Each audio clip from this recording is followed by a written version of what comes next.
இப்போது மிக சிறப்பாக துவங்கி இருக்கிற நான் மிகவும் ரசிக்கிற ஒரு நடிகைன்னு சொன்னால் அது ரக்ஷிதா. நான் உங்களோட ரசிகன் உண்மையிலுமே. அப்படி வா.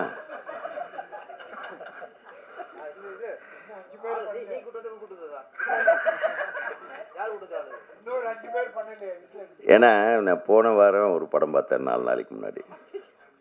அதுலேயும் ரக்ஷிதா சூப்பராக நடிச்சிருந்தாங்க. அதாவது வெரி வெரி டிஃப்ரெண்ட் கேரக்டர்.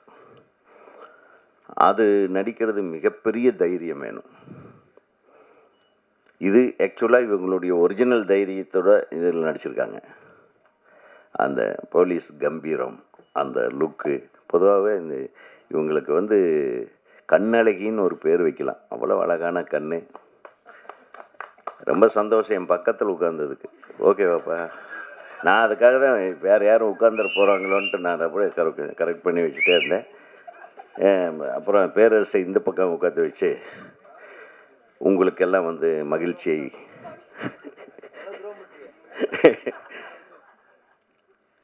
அப்புறம் அபி நக்ஷத்ரா ரொம்ப க்யூட் கேர்ள்.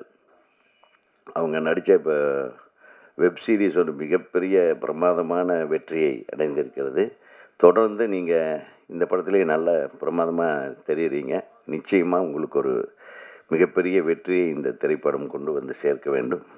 இந்த திரைப்படத்தில் மிகச்சிறப்பான பங்கு, அதாவது இந்த வாரமே நமக்கு ரக்ஷிதா வாரம் அப்படின்னு கொண்டாடலாம் போல். இன்னும் அடுத்தது உங்கள் படம் ஏதாச்சும் இருக்கம்மா ஆடியோ ரிலீஸ், அதுக்கு கூப்பிட்ரு. அதுக்கு யாராச்சும் சொல்லி ஆள் வச்சு கூப்பிட்ருங்க. ஸோ அப்புறம் அருமையாக ஒரு நீங்கள் முதல்லையே சினிமாவுக்கு வந்திருக்கணும். நீங்கள் சின்ன திரையிலேயே உங்களை அப்படியே கொண்டு போய் சேர்த்துட்டீங்க. நீங்கள் பெரிய திரைக்கு வந்திருந்தால் நிறைய நடிகைகள் பயந்துருப்பாங்க. உண்மையிலுமே சொல்கிறேன். ஏன்னா அவ்வளவு அழகான முகம், நன்றாக நடித்திருக்கிற அந்த அந்த அந்த போஸ்லேயே தெரியுது பாருங்கள். நிறைய பேர் பேசிட்டு போயிட்டாங்க, நம்மளை கடைசி விட்டாங்க. ஆமாம், இயக்குனர் உதயகுமார் சார் அவர் ரேவதியை கதாநாயகியை வச்சு படம் பண்ணியிருக்கிறாரு. குஷ்பு கதாநாயகி வச்சு படம் பண்ணியிருக்கிறாரு. மீனா கதாநாயகி வச்சு படம் பண்ணியிருக்காரு. நதியா, இப்படி இந்த 90s யார் யார் உச்சத்தில் இருந்தாங்களோ அத்தனை கதாநாயகியும் வச்சு ஒரு படம் பண்ணியிருக்காரு. ஆனால் ரேவதி, மீனா, நதியா இவங்களுக்கு கூட அவர் ரசிச்சிருக்க மாட்டார் நினைக்கிறேன். ரக்ஷிதா அவர் நடிச்சிருக்காரு. ரக்ஷிதா உட்காந்தாங்க, பக்கத்தில் அவர் உட்காந்தாரு. இப்போ எனக்கும் ரக்ஷா மேடத்துக்கும் அறிவும் இல்லை, பழக்கம் இல்லை. நம்மளும் அப்படி பேசுறது நான் தாங்கிட்டு உட்காந்துருக்கேன். தலைவர் வந்தார், டக்குன்னு போட்டு நான் உங்கள் ரசிகர்ன்ட்டார். என்னடா அது எப்படி போகிறாரு, விட்டு போகிறாரு. ஓகே, ஒன்று அப்புறம் அது அவங்க ரசிகர்னு சொன்னால் பரவாயில்ல, அடுத்து செல்ஃபி எடுத்துக்கிறாரு. என்னடா தலைவர் வேறு ரேஞ்சு போய்க்கிருக்காரு அப்படின்ட்டு. அதுக்கப்புறம் இங்கே மேலே உட்காந்துட்டாரு. நான் வர்றேன், இங்கே உட்காருனாரு. நீ என்னை தள்ளி விடுறாரு அப்படின்னு புரியல. ஒரு சீட்டை பக்கத்தில் தக்க வச்சுட்டே இருக்காரு. அப்புறம் ரக்ஷா வந்தோடனே நீ இங்கே உட்காருனாரு. அடாப்பா, இதுக்கு தான் என்ன தள்ளி விட்டலான்ட்டு. ஆமாம், அந்தளவுக்கு. இப்போ இவர் சொன்னார் டைரக்டர் ராஜவேல், நாங்கள் ஷூட் பண்ணும்போது மானிட்டரில் பார்க்கும்போது இந்த பொண்ணுக்கு கண்டு சூப்பராக இருக்கா, பவராக இருக்குது, அப்படி இருக்குதுன்னு நான் சொன்னேன்னாப்பில். நீங்களாம் கேமரா வழியாக மானிட்டரை பார்த்தேன் கண்ணை பவர் தெரிஞ்சுக்கிட்டிய. உதயகுமார் சார் பார்த்தீங்களா, ஸ்ட்ரெயிட்டாக பார்த்தியா அந்த பொண்ணு கண்டு அப்படின்ட்டார். அதான் சீனியர் தான், ஜூனியர் தான். இல்லை அந்தளவு அவர் அவங்களுக்கெல்லாம் பெரிய இயக்குறதுலாம் பார்த்தோன்னே கணிச்சிடுவாங்க. ஒரு பொண்ணுக்கு கண் எப்படி இருக்கு, ஃபேஸ் கிட்ட எப்படி இருக்குது, அது சொல்கிறார் கம்பீரமாக இருக்குன்ட்டாங்க. எல்லாமே ஒரு சீனியர் இயக்குனர் சொல்லும்போது அது சரியாக தான் இருக்கும். நம்ம அவர் வாக்குப்படி, அவர் ஆசிரியப்படி இங்கே இன்னும் பெரிய லெவலுக்கு வரணும். அடுத்து தொடர்ந்து இந்த சிறிய திரைப்படங்கள்லாம் இந்த வருடம் மிகப்பெரிய வெற்றிகளை கண்டிருக்கிறது. நீங்கள் எதுவும் பயப்படவே வேண்டாம். பெரிய பெரிய மெகா பட்ஜெட் படங்களை விட குறைந்த செலவில் எடுக்கக்கூடிய திரைப்படங்கள் எல்லாம் வெற்றி படங்களாக ஆயிருக்குன்னா நம்ம ரசிகர்கள் வந்து எவ்வளவு அழகான ரசிகர்கள், நல்லதை ரசிக்கக்கூடிய ஒரு ஒரு அமைப்பான ரசிகர்கள் இருக்கிறார்கள் என்பதை மட்டும் தெரிந்து கொள்ள வேண்டும். அதாவது நல்ல படங்கள் நீங்கள் சொன்னீங்க, இந்த கண்டென்ட் ஒன்று இருக்குன்னு சொல்லிட்டு, அந்த கண்டென்ட்டு நிச்சயமாக ஜனங்களுக்கு ரீச் ஆகும். ஏன்னா அந்த அளவுக்கு வந்து இந்த படத்தில் எனக்கு என்னமோ தோணும், இந்த படம் ஒரு பெரிய ஹிட் ஆகும், எல்லாரும் பரபரப்பாக பேச வைக்கக்கூடிய ஒரு படமாக இது மாறும்னு எனக்கு தோணுது. அது தோன்றதை சொல்கிறேன். இறைவன் அருளால் இந்த திரைப்பட தயாரிப்பாளர்களும் தொழில்நுட்ப கலைஞர்களும் இதில் நடித்திருக்கிற அனைத்து நடிகர் நடிகைகளும் நிச்சயமாக வெற்றி பெற வேண்டும். உங்கள் பாராட்டுகளை பெற வேண்டும். எங்கள் சகோதரர்கள் நல்ல விஷயத்தை வேகமாக கொண்டு போய் சேர்த்துருவாங்க. நம்ம நண்பர்கள் இல்லாத சில ஊடகங்கள் தப்பாக கொண்டு போய் சேர்ப்பாங்க, அது வேறு விஷயம். அதை பற்றியெல்லாம் கவலைப்படாதீங்க.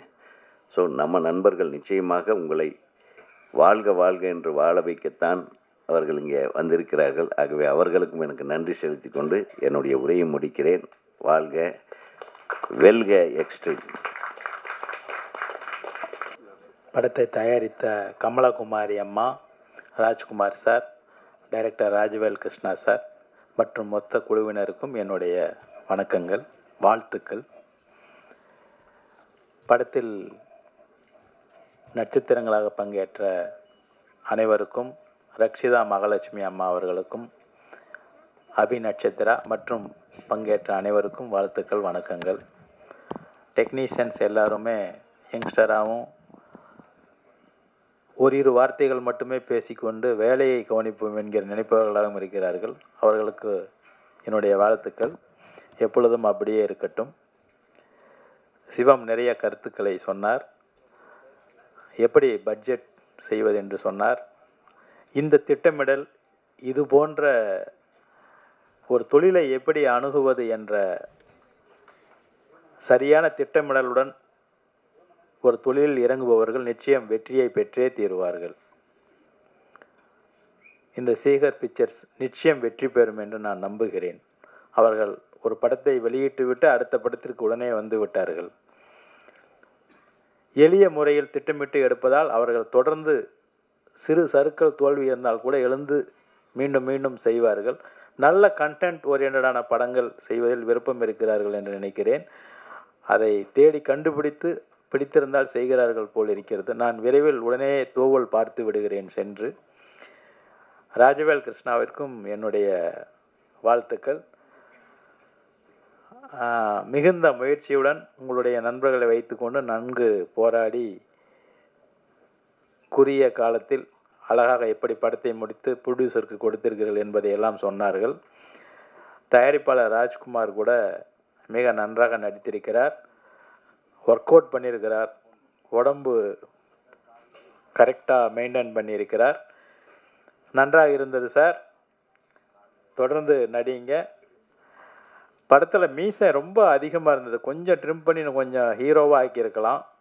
ஒரு நீங்களே வில்லனாக இருப்பீங்களோ என்று சந்தேகப்படுகிற அளவிற்கு மீசை பெரிதாக இருந்தது. அதை இயக்குனர் காரணத்துடன் வைத்திருக்கலாம்.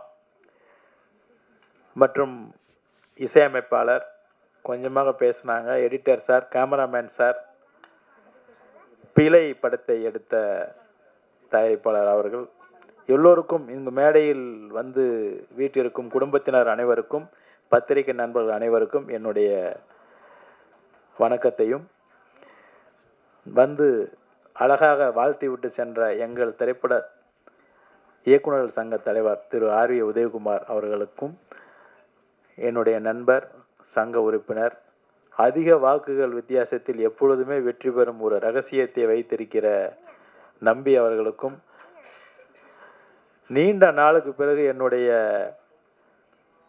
பத்திரிகையாளர் அண்ணன் நெல்லை இங்கே அமர்ந்திருக்கிறார். மிகவும் அடக்கமாக ஒல்லியாக இங்கே அமர்ந்திருக்கிறார். கண்டுபிடித்து விட்டேன். அவருக்கும் என்னுடைய வணக்கங்களையும் தெரிவித்துக்கொண்டு எக்ஸ்ட்ரீம் ஹிட்டாக இருக்கும் என்று வாழ்த்துகிறேன். அன்புடன் ராஜகுமார்.